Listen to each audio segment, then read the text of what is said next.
Last episode में हमने देखा कि रूमी सिपाही उस्मान साहब और उनके सिपाहियों को चारों तरफ से घेर लेते हैं। अब देखिए आगे। लेकिन चैनल पर नए आने वाले दोस्तों से गुजारिश है कि मेरे चैनल को सब्सक्राइब करके बेल आइकन जरूर दबा दें ताकि मेरे आने वाले नए वीडियो के नोटिफिकेशन आप लोगों तक सबसे पहले मिल सके।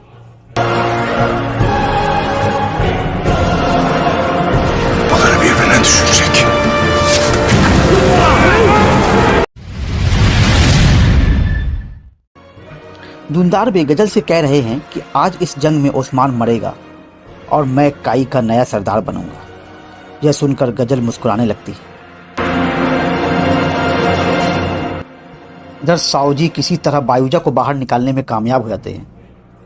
उस्मान साहब के सिपाहियों की तादाद कम होने की वजह से उस्मान साहब कहते हैं, सिपाहियों हमें यहाँ से निकलना होगा और दूसरी जानिब से हमला करना होगा।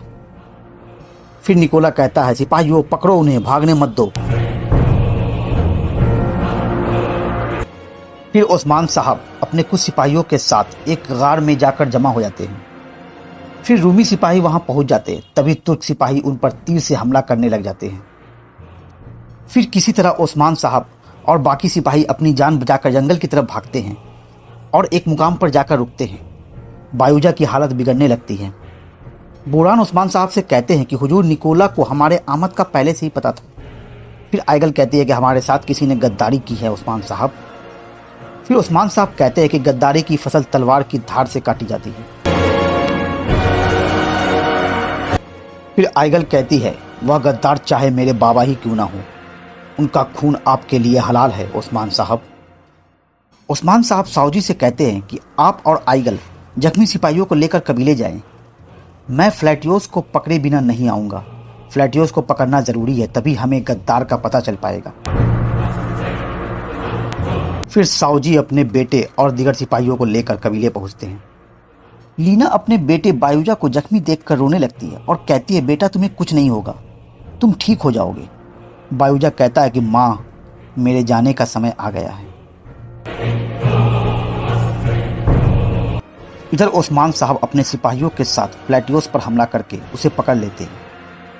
फिर उस्मान साहब कहते हैं कि इसे कबीले ले जाओ, इसकी मौत से पहले मैं इससे बात करूंगा।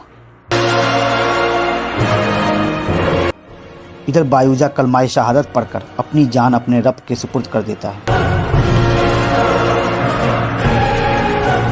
लीना अपने बेटे से लिपट कर जारो कतार रोने लगती है और साओजी खामोशी से अपने बेटे के हाथ उसकी तलवार पर रख देते हैं।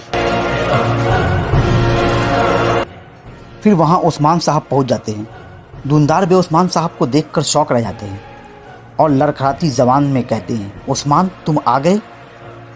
फिर उस्मान साहब जब बायूजा को देखते हैं तो उनकी आंखों में आंसू आ जाते हैं। फिर उस्मान साहब कहते हैं कि आह मेरे भतीजे, तुम गाजी बनना चाहते थे, तुम खूनी तलवार के सामने खड़े हो गए लेकिन शहीद हो गए और तुम्हें जन्नत नसीब हुई, लेकिन तुमने अपने चचा के दिल को दुख से भर दिया। साओजी कहते हैं, भाई मेरी मदद करे, मैं जब तक उस कुत्ते की जान नहीं ले लेता मेरे दिल को ठंडक नहीं पहुंचेगी। फिर उस्मान साहब कहते हैं, भाई आपको क्या लगता है कि मैं उस कुत्ते को वापस लिए बगैर आ सकता था क्या? यह सुनकर धुंधार और गजल के रंग उड़ जाते हैं। साओजी फ्लैटियोस को जोरदार मुक्का मारते हैं और उससे पूछते हैं कि बताओ, निकोला को कैसे पता चला कि हम उस पर घात लगाने वाले हैं? फ्लैटियोस कहता है कि सरदारान, मेरी जबान कुछ उगले उससे पहले मैं खुद इसे काट देता हूँ। यह कहकर वह अपनी जबान अपने दांतों से काटने की कोशिश करता है तो उस्मान साहब उसे रोकते हैं और बोरान को आवाज देते हैं। फिर बोरान उसके दांतों के बीच लकड़ी रखकर उसके मुंह को बांध देता है। फिर धुंधार बे कहते हैं कि उस्मान ये इतनी आसानी से नहीं बोलेगा, इसे मार डालते हैं। फिर उस्मान साहब कहते हैं कि चचा ये बोलेगा, कबीले में मौजूद गद्दार का नाम बताने से पहले इसे मौत नसीब नहीं होगी। ये सुनकर धुंधार परेशान हो जाता है। रात के समय साओजी और लीना फ्लैटियोस के पास आते हैं। सिपाही उन्हें रोकते हैं, जनाब आप अंदर न जाए, लेकिन वह उसकी नहीं सुनते। फिर साओजी फ्लैटियोस से कहते हैं, बताओ कबीले में गद्दार कौन है? फ्लैटियोस लीना की तरफ देखता है और मुस्कुराता है और कहता है कि अगर तुम मेरी जान भी ले लोगे तो मैं अपना मुंह नहीं खोलूंगा। फिर लीना गुस्से में फ्लैटियोस को खंजर मार देती है और साउजी उसका गला रेत देते हैं। मरते समय फ्लैटियोस कहता है, अलविदा लीना। फिर सिपाही कहते हैं कि ये आपने क्या किया जनाब। जब फ्लैटियोस के बारे में उस्मान साहब को पता चलता है तो उस्मान साहब कहते हैं कि ये क्या किया आपने भाईजान। मेरा भतीजा मरा है क्योंकि कबीले में गद्दार है। उस गद्दार का पता चलने से पहले ही आपने उसे मार दिया। लीना कहती है कि हम अपने गुस्से को रोक ना पाए और अपने बेटे का इंतकाम ले लिया। यह कहकर लीना बेहोश होकर गिर जाती है क्योंकि लीना माँ बनने वाली होती है, जिसकी वजह से उसकी तबीयत बिगड़ने लगती है। फिर बामसी साहब साउजी को दिलासा देते हैं। गुंदूज बे कहते हैं कि बेटा होगा भाई। फिर तभी अंदर से बच्चे की रोने की आवाज़ आती है और सब साउजी को बेटे की खुशी में मुबारकबाद देते हैं। फिर बाला खातून बच्चा को उठाकर बाहर आती है तो उस्मान साहब को अपना ख्वाब याद आ जाता है जिसमें उन्होंने एक औरत को बच्चा उठाए हुए देखा था। फिर साउजी को बच्चा देती है। साउजी खुश होकर कहते हैं कि मेरा एक बेटा है और उस्मान से कहते हैं कि आपका एक भतीजा है। फिर उस्मान साहब गुंदूज बे और दुंदार बे से बात कर रहे होते हैं। उस्मान साहब गुंदूज बे से कहते हैं कि जाओ और गोकतुक का पता करो कि कहाँ है वो। तभी वहाँ मलहून खातून पहुँच जाती है। फिर मलहून कहती है कि उस्मान साहब मुझे आपसे कुछ बात करना है। फिर मलहून खातून दुंदार बे और गुंदूज बे की तरफ देखती है, जिसके बाद गुंदूज बे और दुंदार बे वहाँ से चले जाते हैं। फिर मलहून खातून उस्मान साहब से कहती है कि आपने जो ज़मीन फराहम किया था वहाँ मेरे बाबा आने वाले हैं। वहाँ पर बाला खातून भी मौजूद होती है। फिर मलहून कहती है कि लेकिन इस बात की खबर हम तीनों के सिवा किसी को नहीं है। मैं अपने बाबा से मिलने जाना चाहती हूँ। फिर उस्मान साहब कहते हैं कि मैं भी उमर बे से मिलना चाहता हूँ। फिर उस्मान साहब अपने सिपाहियों के साथ मलहून को दिए गए ज़मीन की जगह पर मलहून के बाबा से मिलने के लिए रवाना हो जाते हैं। इधर कबीले में पेट्रोल दुंदार बे से मिलने आता है और कहता है कि फ्लैटियोस कहाँ कैद है, क्या उसने अपना मुंह खोल दिया। दुंदार कहता है कि फ्लैटियोस को साउजी ने मार डाला। फिर पेट्रोल दुंदार बे से कहता है कि निकोला के इतने बड़े हमले से भी उस्मान बच गया। यकीनन तुम्हारा दिल टूटा होगा, लेकिन तुम्हारे पास अपने हाथों को उस्मान के खून से साफ करने के लिए ज़्यादा वक्त नहीं है। जल्द या देर उस्मान मरेगा, तुम परेशान ना हो। कुछ बहुत खतरनाक चीज़ उस्मान से मिलने के लिए रास्ते पर खड़ी है। फिर दुंदार कहता है, कौन है वो। पेट्रोस कहता है, गिहातू का शिकारी कुत्ता कारा सुमान तो गाय।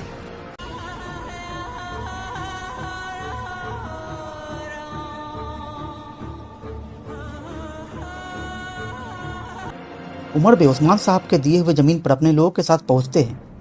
फिर उस्मान साहब सभी लोगों से मिलते हैं। फिर उस्मान साहब एक नक्शा दिखाकर कहते हैं कि ये सोगूत है और यहाँ बोझयूक है और मगरिब में बरसा और हमारे और बरसा के दरमियान अनागोल है। इंतहाई बातिल काफिर में से एक जगह। यह लोग न सिर्फ हमारे बाजारों और तिजारतों पर रोकते हैं, बल्कि यह हर मौके पर मुसलमानों की जान ले रहे हैं। यह किला एक बहुत अहम जगह पर है और इसके फतह होने के बाद इससे हमें और भी ज़्यादा आगे बढ़ने की हिम्मत मिलेगी। फिर उमर भी कहते हैं कि उस्मान, इसके लिए हमें क्या करना होगा। उस्मान साहब कहते हैं कि हमें एक होना होगा, तभी हम इस किले को फतह कर पाएंगे। उस्मान साहब की ये सारी बातें कोई सुन रहा होता है। फिर उस्मान साहब कहते हैं कि तुर्कों को अब रियासत की ज़रूरत है, या तो आपके साथ या तन्हा। फिर तभी वह शख्स महल पर जोरदार धमाका कर देता है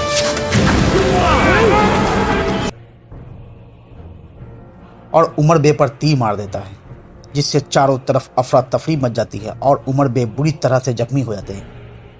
फिर उस्मान साहब अपने सिपाहियों पर चिल्ला रहे होते हैं कि आखिर तुम लोगों ने क्या किया, तुम लोगों के रहते हुए दुश्मन कैसे हमला कर सकता है। फिर उस्मान साहब को हमला करने वाले की निशानी हाथ लगती है। उस्मान कहते हैं, यह तो दुर्गा की मोहर है। फिर वहां मलहून खातून पहुंच जाती है और कहती है कि उस्मान साहब, मैंने आप पर भरोसा किया, लेकिन आपने मेरे भरोसे को तोड़ा। उस्मान कहते हैं कि हम बहुत जल्द दुश्मन का पता लगा लेंगे। फिर उस्मान साहब अपने सिपाहियों के साथ घोड़े पर सवार होकर वहां से रवाना हो जाते हैं। इधर तोगाय जंगल में पेट्रोस से बात कर रहा होता है और कहता है कि अब सारे तुर्क आपस में लड़ेंगे और मैं अपने बाबा नोयान के दुश्मन अर्तुगरुल के बेटे से इंतकाम लूंगा।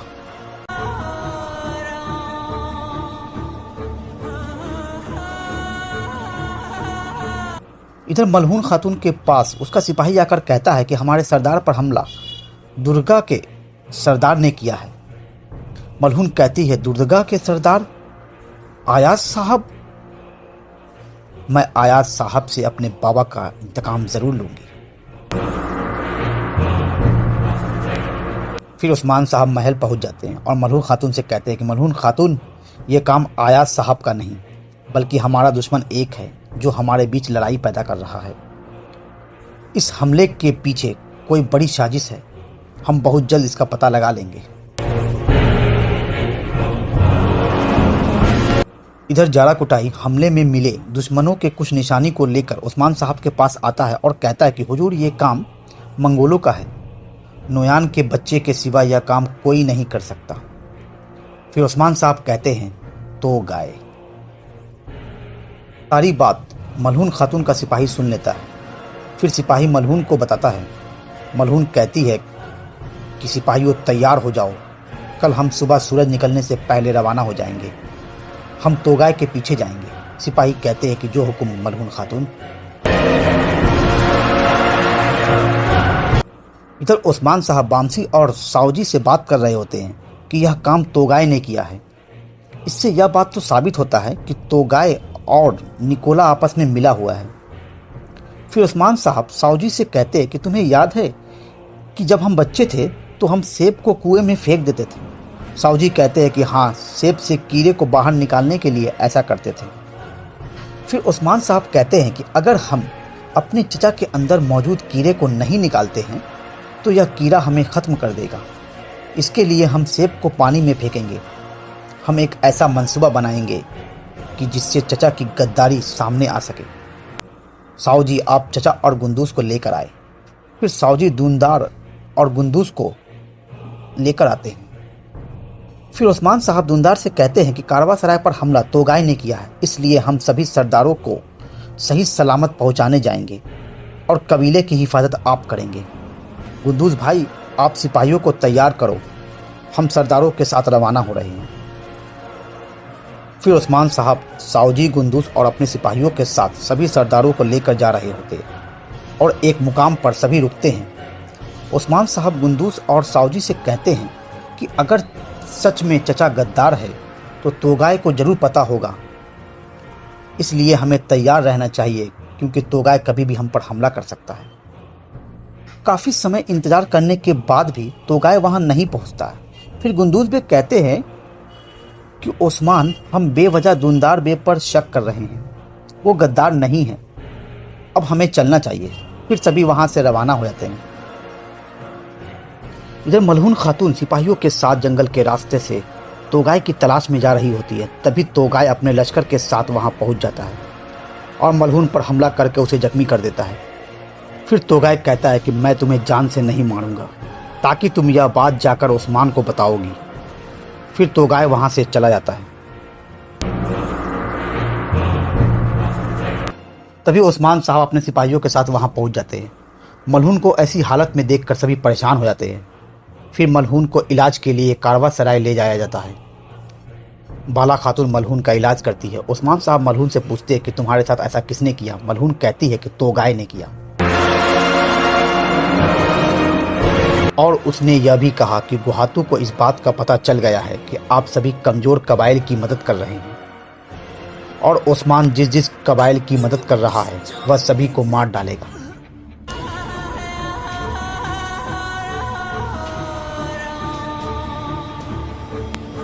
क्या गुहातू सभी कबीले को खत्म कर देगा? जानने के लिए अगला एपिसोड देखें।